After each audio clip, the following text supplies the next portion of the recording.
എന്ന് പറയുമ്പോൾ കൂടുതലും നമ്മൾ തക്കാളിയും കൊണ്ടാണ് വെക്കാറ്. ഇന്ന് നമുക്ക് മുതിരയും കൊണ്ട് രസം ഉണ്ടാക്കാം. അപ്പോൾ ഇതിന് വേണ്ടിയിട്ട് ഞാൻ കുറച്ച് മുതിര നന്നായിട്ടൊന്ന് റോസ്റ്റ് ചെയ്തെടുക്കുന്നുണ്ട്. മുതിരയുടെ കളറൊന്ന് മാറി നല്ലൊരു സ്മെല്ല് വരുമ്പോൾ ഇത് നന്നായിട്ടൊന്ന് കഴുകിയെടുക്കണം.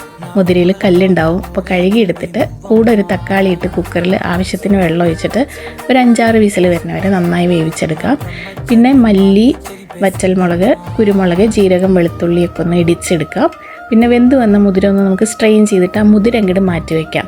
എന്നിട്ട് ആ വെള്ളത്തിലേക്ക് ഉപ്പ്, മഞ്ഞൾപ്പൊടി, പുളി പിഴിഞ്ഞ വെള്ളമൊക്കെ ഒഴിച്ച് കുറച്ചുകൂടി വെള്ളം ഒഴിച്ചൊന്ന് തിളപ്പിക്കാൻ വയ്ക്കാം. ഇനി കടുക്, ഉലുവ, കറിവേപ്പില, വറ്റൽമുളകൊക്കെ വറുത്തിട്ട് നമ്മൾ ഇടിച്ചു വെച്ച മസാലയും ചെറിയ ഉള്ളി, പച്ചമുളക്, ഒരു തക്കാളിയും കൂടി നന്നായിട്ടൊന്ന് വഴറ്റിയിടും. അതിൻ്റെ വരുമ്പോൾ അതിലേക്ക് കുറച്ച് കായത്തിൻ്റെ പൊടിയും ചേർത്തിട്ട് നമ്മൾ ഈ തിളച്ച മുതിരയും പുളി വെള്ളത്തിലേക്ക് നമുക്ക് ഈ മസാല ചേർത്ത് കൊടുക്കാം. കൂടെ കുറച്ച് ശർക്കരയും മല്ലിയിലയും ചേർത്ത് കൊടുക്കാം. അപ്പോൾ ബാക്കി വെച്ച മുതിരയിൽ നിന്ന് കുറച്ച് മുതിരയും ഞാൻ അതിൽ ചേർത്ത് കൊടുക്കേണ്ടത്. നമ്മളെ അടിപൊളി മുതിര രസം ഇവിടെ റെഡി ആയിട്ടോ.